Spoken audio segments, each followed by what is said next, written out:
నమస్కారం ETV news కు స్వాగతం. ముఖ్యాంశాలు. బీసీ రిజర్వేషన్లపై సుప్రీంకోర్టులో బలంగా వాదనలు. కాంగ్రెస్ తెలంగాణ నేతల నిర్ణయం. నేడు ఢిల్లీ వెళ్లనున్న భట్టి, పొన్నం, మహేష్ కుమార్. ఆర్టీసీ బస్సు ఛార్జీల పెంపుపై కేటీఆర్ ధ్వజం. సామాన్యుల నడ్డి విరుస్తున్నారని విమర్శ. ప్రభుత్వ అసమర్థ పాలనకు నిదర్శనమని ఆరోపణ. ఆధ్యాత్మిక పర్యాటక కేంద్రంగా శ్రీశైలం అభివృద్ధి. అధికారులకు సీఎం చంద్రబాబు సూచన. సౌకర్యాల విస్తరణ తక్షణ అవసరమన్న పవన్.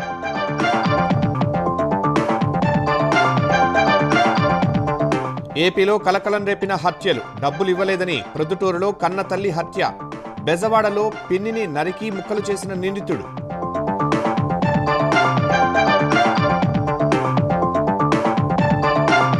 మధ్యప్రదేశ్ దగ్గుమందు మరణాలపై పోలీసుల చర్యలు. ప్రమాదకర ఔషధాన్ని సూచించిన డాక్టర్ అరెస్ట్. సిరప్ తయారీ సంస్థపై కేసు నమోదు.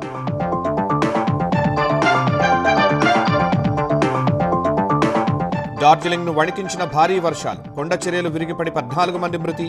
ప్రాణ నష్టంపై రాష్ట్రపతి ముర్ము, ప్రధాని మోదీ దిగ్భ్రాంతి.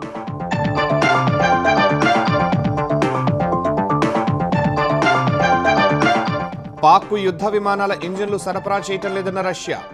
భారత్కు ఇబ్బందికరంగా మారే చర్యలు చేపట్టబోమని స్పష్టీకరణ.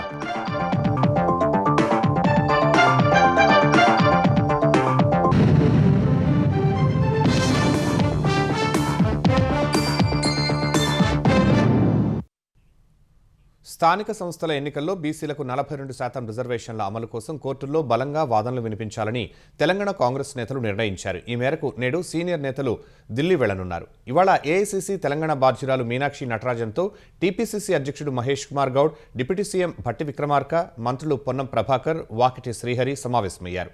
బీసీలకు 42% రిజర్వేషన్ కల్పిస్తూ ఇచ్చిన జీవోపై సుప్రీంకోర్టులో రిట్ పిటిషన్ వేయటంపై చర్చించారు. ఇదే అంశంపై హైకోర్టులోనూ మరో 2 పిటిషన్లు పెండింగ్లో ఉన్నాయి. ఈ నేపథ్యంలో జీవోకి సంబంధించిన అంశాలు, కోర్టుల్లో పిటిషన్ల విషయంలో తదుపరి కార్యాచరణపై మీనాక్షి నటరాజన్తో నేతలు సమాలోచనలు జరిపారు. బీసీ రిజర్వేషన్లపై సుప్రీంకోర్టులో ప్రభుత్వం తరపున బలమైన వాదనలు వినిపించాలని నిర్ణయించారు. ఇందుకోసం ఉప ముఖ్యమంత్రి మల్లు భట్టి విక్రమార్క, బీసీ సంక్షేమ శాఖ మంత్రి పొన్నం ప్రభాకర్, పీసీసీ అధ్యక్షుడు మహేష్ కుమార్ గౌడ్ సాయంత్రం ఢిల్లీ వెళ్లనున్నారు.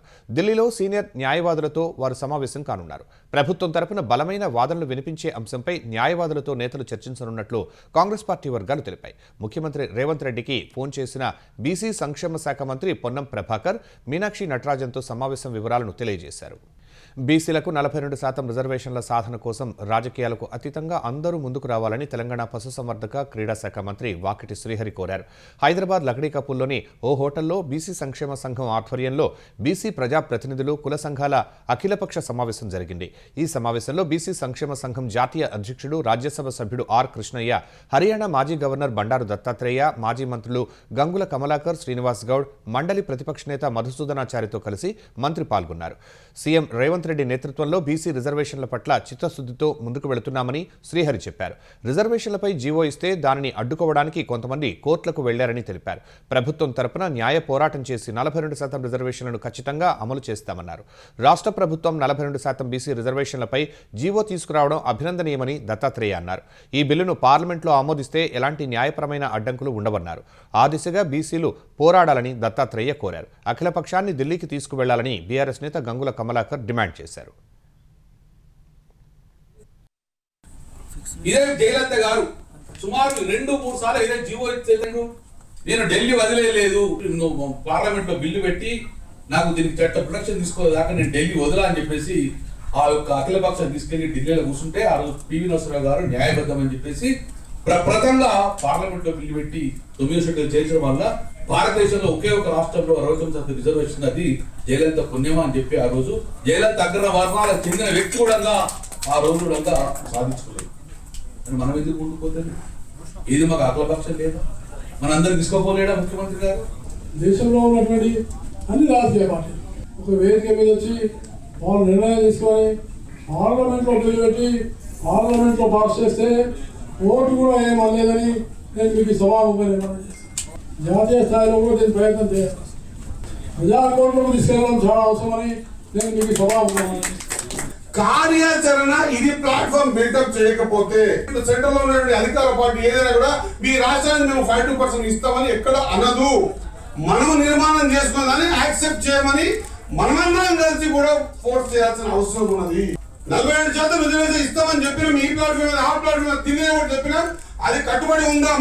పార్టీల ప్రకారం ఇస్తే రేపు నిలబడ్డప్పుడు కొంత ఓసీ నిలబడ్డప్పుడు కొంత రాజకీయ అటు అయితే బీసీ బిడ్డలకు అన్యాయం జరుగుతుంది. కాబట్టి ఖచ్చితంగా చట్టం ప్రకారం వస్తేనే గెలిచింది ఎవడైనా సరే బీసీ బిడ్డనే. కాబట్టి ఆ బీసీ బిడ్డ కోసం మనం పోరాటం చేద్దామనేటువంటి ఆలోచనతో ముందుకు వచ్చినాం.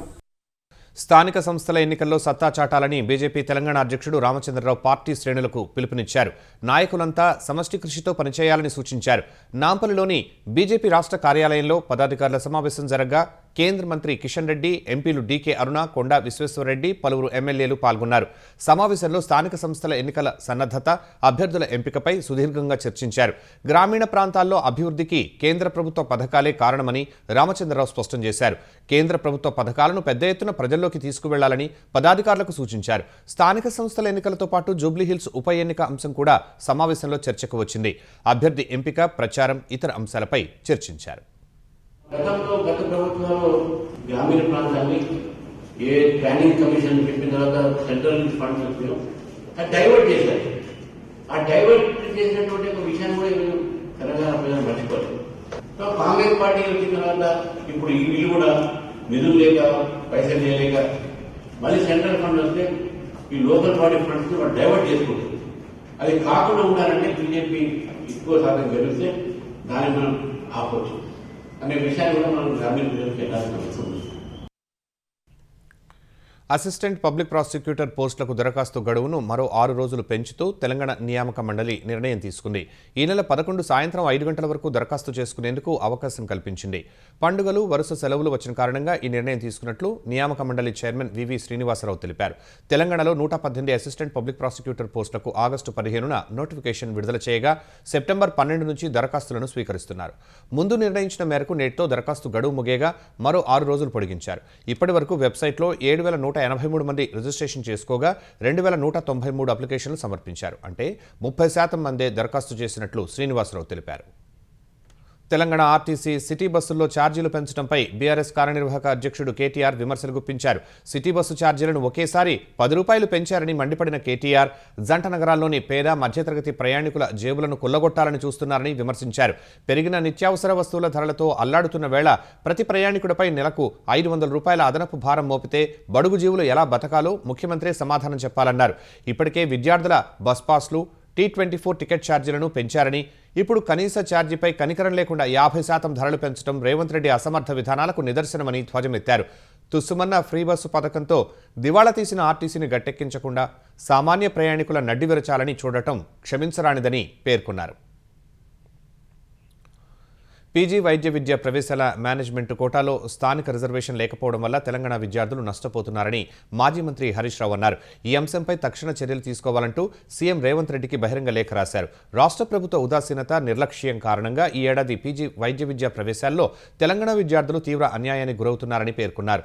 మేనేజ్మెంట్ కోటా సీట్లలో స్థానిక రిజర్వేషన్ కల్పించకపోవడం వల్ల వందలాది తెలంగాణ విద్యార్థులు పీజీ సీట్లు కోల్పోతున్నారని ఆవేదన వ్యక్తం చేశారు. రాష్ట్రంలోని వైద్య కళాశాలల్లో ఉన్న 1801 పీజీ సీట్లలో 50% ఆల్ ఇండియా కోటా కింద వెళతాయని, మిగిలిన 50% రాష్ట్ర కోటాలో దాదాపు 450 సీట్లు మేనేజ్మెంట్ కోటా కింద ఉంటాయని పేర్కొన్నారు. ఆ సీట్లలో స్థానిక రిజర్వేషన్ లేకపోవడం వల్ల అన్ని ఆల్ ఇండియా కోటాకు వెళ్ళిపోతున్నాయని తెలిపారు. ఆంధ్రప్రదేశ్ ఇప్పటికే మేనేజ్మెంట్ కోటా సీట్లలో 85% స్థానిక విద్యార్థులకు రిజర్వేషన్ కల్పించిందని, ఆ విధానంతో ఆ రాష్ట్ర విద్యార్థులకు పీజీ సీట్లలో లాభం జరుగుతోందని తెలిపారు. తెలంగాణ ప్రభుత్వం ఇప్పటివరకు నిర్ణయం తీసుకోకపోవడం వల్ల రాష్ట్ర విద్యార్థుల అవకాశాలను ఇతర రాష్ట్రాల వారు కొల్లగొడుతున్నారని తెలిపారు. ప్రస్తుతం విడుదల చేసిన పీజీ ప్రవేశాల నోటిఫికేషన్ రద్దు చేయాలన్న హరీష్ రావు కొత్త జీవో జారీ చేసి తెలంగాణ విద్యార్థుల ప్రయోజనాలను రక్షించేలా విధానం రూపొందించాలని కోరారు. శ్రీశైలం దేవస్థానం అభివృద్ధిపై ఆంధ్రప్రదేశ్ దేవాదాయ, అటవీ శాఖలతో ముఖ్యమంత్రి చంద్రబాబు సమీక్ష నిర్వహించారు. ఈ సమీక్షకు ఉప ముఖ్యమంత్రి పవన్ కళ్యాణ్, దేవాదాయ శాఖ మంత్రి ఆనం రామనారాయణ రెడ్డి హాజరయ్యారు. శ్రీశైలం ఆలయానికి ఏటా లక్షల సంఖ్యలో భక్తులు వస్తున్నందున మెరుగైన సౌకర్యాలు కల్పించే ప్రణాళికలపై చర్చించారు. తిరుమల తరహాలోనే శ్రీశైల క్షేత్రాన్ని అభివృద్ధి చేయాలని ముఖ్యమంత్రి ఆదేశించారు. దేవాలయ అభివృద్ధి కోసం 2000 హెక్టార్ల భూమిని దేవాదాయ శాఖకు కేటాయించేలా కేంద్రానికి విజ్ఞప్తి చేయాలని నిర్ణయించినట్లు తెలుస్తోంది. శ్రీశైల క్షేత్రానికి జాతీయ రహదారులను అనుసంధానించేలా ప్రణాళికలు రచించాలని అధికారులు సీఎం సూచించారు. శ్రీశైలంలో పులుల అభయారణ్యం అభివృద్ధికి సూచనలు చేశారు. భక్తుల సంఖ్య ఏటేటా పెరుగుతున్నందున ఆలయ సమగ్ర అభివృద్ధికి సత్వర చర్యలు అవసరమని పవన్ కళ్యాణ్ చెప్పారు. శబరిమల సహా ఇతర దేవాలయాల్లో సౌకర్యాలను పరిశీలించి శ్రీశైలాన్ని అభివృద్ధి చేద్దామని పవన్ సూచించారు. కురుపాం గిరిజన బాలికల గురుకులంలో విద్యార్థులకు అస్వస్థత. అనంతపురం శిశు సంరక్షణ కేంద్రంలో పసిబిడ్డ మృతిపై మంత్రి సంధ్యారాణి అధికారులతో ముఖ్యమంత్రి చంద్రబాబు చర్చించారు. పదుల సంఖ్యలో విద్యార్థులు అనారోగ్యం పాలైన కురుపాం ఘటన వివరాలపై ఆరా తీశారు. విశాఖ కేజీహెచ్లో చికిత్స పొందుతున్న విద్యార్థులకు మెరుగైన చికిత్స అందించాలని ఆదేశించారు. పార్వతీపురం ఆసుపత్రిలో చికిత్స పొందుతున్న వారి ఆరోగ్య పరిస్థితి తెలుసుకునేందుకు జిల్లా కలెక్టర్తో పాటు గిరిజన సంక్షేమ శాఖ ఉన్నతాధికారులను పంపినట్లు సీఎంకి మంత్రి వివరించారు. అనంతపురంలో శిశు సంరక్షణ కేంద్రంలో పసిబిడ్డ మృతిపైన చంద్రబాబు ఆరా తీశారు. 2 ఘటనలపై విచారణ జరిపి నివేదిక ఇవ్వాలని అధికారులను ఆదేశించారు. దగ్గుమందు తీసుకుని 14 మంది చిన్నారులు ప్రాణాలు కోల్పోయిన మధ్యప్రదేశ్లో ఎక్కువ మంది పిల్లలకు ఆ మందును సూచించిన డాక్టర్ ప్రవీణ్ సోనీని పోలీసులు అరెస్టు చేశారు. సిరప్ను తయారు చేస్తున్న తమిళనాడులోని కాంచీపురానికి చెందిన శ్రీసన్ ఫార్మా యూనిట్పై పోలీసులు కేసు నమోదు చేశారు. ఈ కంపెనీ తయారు చేసిన దగ్గుమందును పరీక్షించగా 48.6% డైఇథైలిన్ గ్లైకాల్ ఉందని తేలింది. అత్యంత విషపూరితమైన ఈ రసాయనం వల్ల కిడ్నీలు విఫలమవుతాయి. అటు శ్రీసన్ ఫార్మాస్యూటికల్స్పై central drugs standard control organisation కూడా చర్యలకు ఉపక్రమించింది. ఈ సంస్థపై కఠిన చర్యలు తీసుకోవాలని ఇప్పటికే Tamil Nadu food and drug administration FDAకు లేఖ రాసింది. చిన్నారుల మరణాలకు కారణమైనట్లు అనుమానిస్తున్న మరో దగ్గు సిరప్ నెక్ట్రో DS నమూనా ఫలితాలు వెల్లడి కావాల్సి ఉంది. పరిస్థితులను ఎప్పటికప్పుడు సమీక్షిస్తున్నామని, త్వరలో రాష్ట్రాల ఆరోగ్య అధికారులతో సమావేశం నిర్వహిస్తామని కేంద్ర ఆరోగ్య శాఖ వర్గాలు వెల్లడించాయి. 2 ఏళ్ల కంటే తక్కువ వయస్సు ఉన్న పిల్లలకు దగ్గు, జలుబు సిరప్లను సూచించవద్దని స్పష్టం చేశాయి. ఇప్పటికే మధ్యప్రదేశ్, తమిళనాడు, కేరళ, తెలంగాణ సహా 6 రాష్ట్రాలు కోల్డ్ డ్రిప్ సిరప్ వాడకాన్ని నిషేధిస్తూ హెచ్చరికలు జారీ చేశాయి. తల్లిని కన్న కొడుకు హత్య చేసిన దారుణ ఘటన కడప జిల్లా ప్రొద్దుటూరు శ్రీరామ్నగర్లో జరిగింది. లక్ష్మీదేవి అనే మహిళ పట్టణంలో ప్రభుత్వ ఉపాధ్యాయురాలుగా పనిచేస్తూ ఉండగా కుమారుడు యశ్వంత్ రెడ్డి బీటెక్ పూర్తి చేసి ఉద్యోగ అన్వేషణలో ఉన్నాడు. అతడి ఖర్చుల కోసం ప్రతి నెలా తల్లి డబ్బు పంపేవారు. ఇటీవల తల్లికి ఫోన్ చేసి 3,000 అడగ్గా ఆమె పంపించారు. మరోసారి 10,000 కావాలని పట్టుబట్టాడు. డబ్బు ఇవ్వకపోవడంతో తల్లిపై కోపం పెంచుకున్న యశ్వంత్ ఉదయం హైదరాబాద్ నుంచి ఇంటికొచ్చాడు. వెంటనే తల్లితో గొడవకు దిగి దాడి చేశాడు.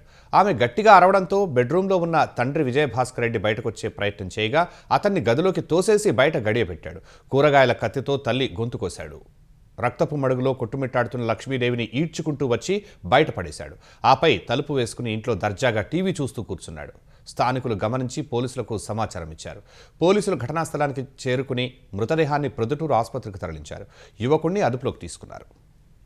విజయవాడలో మహిళ దారుణ హత్య కలకలం రేపింది. భవానీపురం పరిధి బొమ్మసాని నగర్లో వృద్ధురాలిని అతి కిరాతకంగా చంపేసి శరీర భాగాలను వేరు చేసి పడేశారు. తల, కాళ్ళు, చేతులు, మండాన్ని గోనె సంచిలో కట్టి వేర్వేరు ప్రాంతాల్లోని మురుగు కాల్వల్లో పడేశారు. మృతురాలి తల, చేతులు విజయవాడ అట్కిన్సన్ స్కూల్ రోడ్లోనూ, మొండెం బొమ్మసాని నగర్లో పడేసినట్లు తెలుస్తోంది. ఈ ఘటనపై కేసు నమోదు చేసిన పోలీసులు 2 అనుమానితులను అదుపులోకి తీసుకుని దర్యాప్తు చేస్తున్నారు. హత్యకు గురైన మహిళ సొంత అక్క కుమారుడే ఈ హత్య చేసినట్లు ప్రాథమికంగా అనుమానిస్తున్నారు. భార్యాభర్తల మధ్య గొడవకు పిన్ని కారణమని పగబట్టి ఆమెను చంపినట్లు తెలుస్తోంది. మేము బుధవారం 11ంటికి చూసాం సార్. చెత్త వేద్దామని కాలువలో చూస్తే వాసన వస్తుంది ఏంటి అని చూసాం. చూస్తే అది బోర్లించని తిరగెత్తే బాడీ అని పంది అనుకోని అది మనిషి బాడీ. అది పోలీసులకు ఫోన్ చేసాం. అంటామని సీఏ గారు, ఎస్సీ గారు వచ్చారు. 3ంటికల్లా తీశారు సార్. తీసుకెళ్లారు. మళ్ళీ వాసన అవుతుందని చూస్తే ఇవాళ పొద్దున్న 9ంటికల్లా కాలు దొరికాయి. కాళ్ళు ముక్కలు చేసి సంచిలో పెట్టాడు, బియ్యం సంచిలో. అది ఇవాళ చెత్త ఏరుకున్నాయని తెచ్చి తీపిచ్చి తీసుకెళ్లారు ఇవాళ అంబులెన్స్లో. ఆ పిల్లని అడిగితే బయటపడింది. కాలు, చేలు, తలకాయ పనానా దగ్గర వేసాం. కాలు, బాడీ ఇలాగ వేసామంటే మొత్తం చెత్త తీసిన వాళ్ళతో అదే ఏరుకుంటారు కదా కాలువ, వాళ్ళందరూ వచ్చి నెతికి వాళ్ళతో తీపిచ్చి తీసుకెళ్లారు వ్యాన్లోనే. అనుమానాస్పద మృతిగా నమోదైన హత్య కేసును శ్రీ సత్యసాయి జిల్లా కదిరి పోలీసులు ఛేదించారు. నల్లచెరువు మండలం అల్లుగుండు గ్రామానికి చెందిన అమర్నాథ్ 2023 జూన్ 10న అదృశ్యమయ్యారు. నెల రోజుల తర్వాత 2023 జూలై 26న అమర్నాథ్ మృతదేహం కదిరి మండలం చెర్లోపల్లి జలాశయంలో తేలింది. కుటుంబ సభ్యుల ఫిర్యాదు మేరకు అనుమానాస్పద మృతిగా కేసు నమోదు చేశారు. అమర్నాథ్ అలుగుండుకు చెందిన ఓ వివాహిత స్నానపు గదిలో ఉన్నప్పుడు వీడియో ఫోటోలు తీసినట్లు పోలీసులు తెలిపారు. వాటిని ఆమెకు చూపి లైంగిక వేధింపులకు పాల్పడేవాడని పేర్కొన్నారు. బాధితురాలు విషయాన్ని భర్త దాదా పీర్కు చెప్పగా అమర్నాథ్ను ఎలాగైనా చంపాలని మిత్రులైన మహమ్మదీ యాసిన్, సాదిక్ బాషాలతో కలిసి ప్రణాళిక వేసినట్లు పోలీసులు వెల్లడించారు. మద్యం తాగేందుకు వెళదామని నలుగురు కలిసి ఆటోలో వెళ్లి 2023 జూన్ 10న కదిరి మండలం బాలపగారిపల్లి సమీపంలో మద్యం తాగారు. అమర్నాథ్ మత్తులోకి జారుకోగానే నిందితులు దాదాపీర్, అతడి స్నేహితులు బండరాళ్లతో మోరి హత్య చేశారు. మృతదేహాన్ని ఆటోలో తీసుకెళ్లి చెర్లోపల్లి జలాశయంలో పడేశారు. అమర్నాథ్ హత్య కేసులో నిందితులు ముగ్గురిని అరెస్టు చేసి రిమాండ్కు పంపినట్లు కదిరి డీఎస్పీ శివనారాయణ స్వామి చెప్పారు. అనంతపురం జిల్లాలో జరిగిన రోడ్డు ప్రమాదం విహారయాత్రను విషాదయాత్రగా మార్చింది.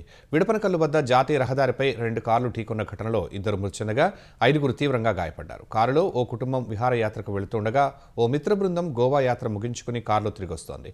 ఈ 2 కార్లు అనంతపురం జిల్లా విడపనకల్లు వద్ద జాతీయ రహదారిపై పరస్పరం ఢీకొన్నాయి. ఈ ఘటనలో ఓ కారులో ప్రయాణిస్తున్న దంపతులు రామసుధీర్, లావణ్య మృతి చెందగా వారి కుమారుడు అద్విన్కు తీవ్ర గాయాలయ్యాయి.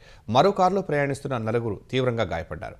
వీరు అనంతపురానికి చెందిన సంజీవరెడ్డి, శ్రీనివాసులు, పుల్లానాయుడు, నాగిరెడ్డిగా గుర్తించారు. బాలుడు అద్విన్తో పాటు 4 చికిత్స కోసం అనంతపురం ఆసుపత్రికి తరలించారు.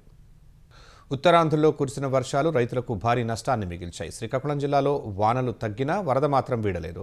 ఆముదాల వలస, సరుబుజ్జిలి, బూర్జ, పొందూరు మండలాల్లో పొలాలు ముంపున గురై పంటలు తుడిచిపెట్టుకుపోయాయి. బూర్జా మండలంలోని వరద ప్రభావిత ప్రాంతాల్లో ఎమ్మెల్యే కూన రవికుమార్ పర్యటించి దెబ్బతిన్న పంటలను పరిశీలించారు. వర్షాలు కోలుకోలేని దెబ్బతీశాయని రైతులు ఎమ్మెల్యే దృష్టికి తీసుకువెళ్లగా ఆదుకుంటామని హామీ ఇచ్చారు. వరద నష్టంపై అంచనా వేసి నివేదిక ఇవ్వాలని వ్యవసాయ శాఖ అధికారులను ఎమ్మెల్యే ఆదేశించారు. మరోవైపు అల్లూరు సీతారామరాజు జిల్లా జీ మాడుగుల మండలం వనబంగిపాడులో భారీ వర్షాలకు గిరిజన సంక్షేమ పాఠశాల భవనం పైకప్పు కూలింది. రాత్రివేళ భవనం కూలడంతో పెను ప్రమాదం తప్పింది. పాఠశాలకు సంబంధించిన మరో భవనం పూర్తిగా శిథిలావస్థకు చేరింది. నీరు కారుతుండడంతో పాటు గోడలకు పెచ్చులు ఊడుతున్నాయి. అధికారులు స్పందించి పాఠశాలకు కొత్త భవనం నిర్మించాలని స్థానికులు కోరుతున్నారు. ఉపరితల ఆవర్తనం ప్రభావంతో హైదరాబాద్ సహా పలు జిల్లాల్లో వర్షాలు పడుతున్నాయి. హైదరాబాద్లో అమీర్పేట్, పంజాగుట్ట, ఫిల్మ్నగర్, ఖైరతాబాద్, జూబ్లీహిల్స్, బంజారాహిల్స్, యూసుఫ్గూడ, కోఠి, సుల్తాన్ బజార్, యాబిట్స్లో జోరు వాన కురిసింది. Nampally, Basheerbagh, Lakdikapul, liberty, Himayat Nagar, necklace road, Narayanguda, lower tank bund, Quthbullapur, చింతల్లోనూ వాన పడింది. మల్కాజ్గిరి, ముషీరాబాద్, సికింద్రాబాద్, వెస్ట్ మారేడ్పల్లి పరిసర ప్రాంతాల్లో కురిసిన వర్షానికి వాహనదారులు ఇబ్బంది పడ్డారు. హైడ్రా, జీహెచ్ఎంసీ సిబ్బంది సహాయ చర్యల్లో నిమగ్నమయ్యారు. మెదక్ జిల్లాలోని పలు మండలాల్లో భారీ వర్షం కురుస్తోంది. కొల్చారం, చిన్నశంకరంపేట, టేక్మల్లో జోరు వాన పడింది. కరీంనగర్ జిల్లా హుజురాబాద్ పరిధిలో భారీ వర్షం పడింది. సైదాపూర్లో ఎడతెగని వర్షంతో స్థానికులు ఇబ్బందులు పడ్డారు. కామారెడ్డి జిల్లాలో ఉరుములు, మెరుపులతో కూడిన వర్షానికి రోడ్లు జలమయం అయ్యాయి. వికారాబాద్ జిల్లాలోని తాండూరు నియోజకవర్గంలో రాత్రి కురిసిన వర్షానికి తాండూరు, కాగ్నా నది, కందనిల్లి వాగు ఉధృతంగా ప్రవహిస్తున్నాయి. వికారాబాద్ మండలంలో వాగులు, వంకలు పొంగిపొల్లుతున్నాయి. యువత మాదక ద్రవ్యాలకు దూరంగా ఉండాలని తెలంగాణ రవాణా, బీసీ సంక్షేమ శాఖ మంత్రి పొన్నం ప్రభాకర్ కోరారు. Apollo institute of medical sciences and research ఆధ్వర్యంలో బంజారాహిల్స్లోని కేబీఆర్ పార్క్ వద్ద అవగాహన ర్యాలీని మంత్రి ప్రారంభించారు. యువతలో మాదక ద్రవ్యాల వినియోగం పెరుగుతోందన్న మంత్రి ఇది అతిపెద్ద ముప్పు అని పేర్కొన్నారు. మాదక ద్రవ్యాల వినియోగం యువత ప్రతిభను నాశనం చేస్తుందని, విద్యను దెబ్బతీస్తుందని ఆందోళన వ్యక్తం చేశారు. ప్రతి యువకుడు తనతో పాటు చుట్టూ ఉన్నవారు డ్రగ్స్కు దూరంగా ఉండేలా ప్రయత్నించాలని పిలుపునిచ్చారు. డ్రగ్స్ ఒక్కసారి తాత్కాలిక సంతోషం అనిపించినా దాని తదుపరి జీవితానికి సంబంధించి శాశ్వతంగా నష్టం జరిగేటువంటి పరిస్థితి ఉంటుందనే మాట మీ అందరికి తెలుసు. 2-3 సార్ల డ్రంక్ అండ్ డ్రైవ్లు దొరికితే అతని లైసెన్స్ కూడా రద్దు చేస్తా ఉన్నాం. ఈ రోజు భవిష్యత్తులో లైసెన్స్ దొరకకుండా వెహికల్ కొనుగోలు చేసే అవకాశం లేకుండా కూడా కఠినమైనటువంటి చర్యలు తీసుకునే విధంగా రవాణా శాఖ తరఫున కూడా మేము మా యొక్క కార్యక్రమం తీసుకుంటున్నాం. వీటన్నిటి ద్వారా ఒకటే యువత దేశానికి మిమ్మల్ని కన్న తల్లిదండ్రులకు ఉపయోగపడే విధంగా ఒక మంచి సన్మార్గంలో నడవాలనే ఆలోచనతోటే. హనుమకొండలో అలుగు పొంగోలిన్ పోలీసులు రవాణా చేస్తున్న 4 డిఆర్ఐ అధికారులు అరెస్టు చేశారు. నిందితుల నుంచి 6 కిలోల 53 గ్రాముల అలుగు పోలీసులు స్వాధీనం చేసుకున్నారు.